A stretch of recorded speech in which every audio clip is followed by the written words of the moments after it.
Hello மக்களே, என்னடா எடுத்தோடனே இன்றைக்கி லவ் பேர்ட்ஸை காமிக்கிறேன்னு தானே பார்க்குறீங்க. நாங்கள் வளர்த்துருந்த லவ் பேர்ட்ஸ் எல்லாம் இன்றைக்கி சேல் பண்ண போகிறோங்க. எங்களால் இதை சரியாக பார்த்துக்க முடியலங்க. இது மெயின்டைன் பண்ண முடியல. பாட்லாம் கட்டி நல்லா மெயின்டைன் பண்ணலாம். பட் எங்களால் பண்ண முடியல. சரி சேல் பண்ணிடலான்னு சொல்லி எல்லாத்தையும் ரெடி பண்ண ஆரம்பிச்சிட்டோங்க. மச்சான் போய் உள்ளேருந்து ஒரு கூண்டு எடுத்துகிட்டு வந்தாங்கங்க. இதில் இருக்க லவ் பேர்ட்ஸ் எல்லாம் இந்த கூண்டுக்கு மாற்றி தாங்க வேறு கூண்டில் அடைக்க முடியும். அப்போ தான் நம்ம கடைக்கு கொண்டு போக முடியும். பார்க்குறதுக்கே எவ்வளோ அழகாக விளையாடிட்டு இருக்காங்கல்ல. எப்படியோ எல்லாத்தையும் ஒரு சின்ன கூண்டில் மாற்றி இப்போ நாங்கள் அதுலேருந்து இந்த க்ரீன் கலர் சின்ன கூண்டுக்கு மாற்ற போகிறோங்க. இதில் தாங்க நாங்கள் கடைக்கு கொண்டு போவோம். மச்சான் க்ளவுஸ் போட்டு ஒரு பேர்டாக பிடிச்சதில் போட்டாங்க.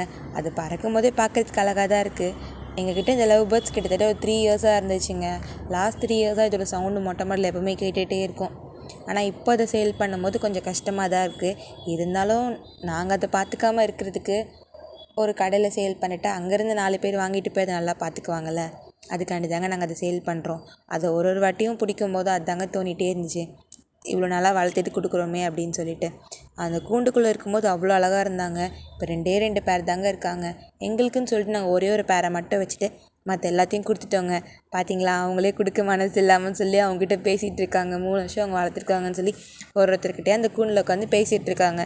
சரி டைம் ஆச்சு வாங்கங்க போகலான்னு சொல்லி அவங்கள கூப்பிட்டுட்டு கடைக்கு கிளம்பியாச்சுங்க. போகிறதுக்கு முன்னாடி நாங்கள் அவங்களுக்குன்னு ஆல்ரெடி வாங்கி வச்ச சோளத்தெல்லாம் சேர்த்து அவங்களுக்கே கொடுத்துடலாம் அப்படின்னு சொல்லி தாங்க எடுத்தேன். அவங்க சவுண்டை கொஞ்சம் கேளுங்களேன்.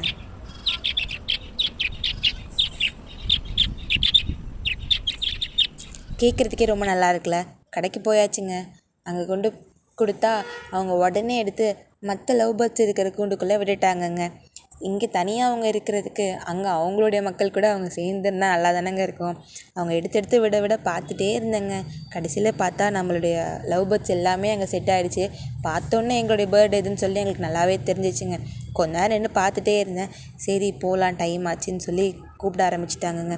சரி கிளம்பலான்னு சொல்லிட்டு அவங்க என்னை பார்த்துட்டு இருக்கிறத பார்த்துட்டு அவங்களுக்கு ஒரு பாய் சொல்லிவிட்டு கிளம்பியாச்சுங்க.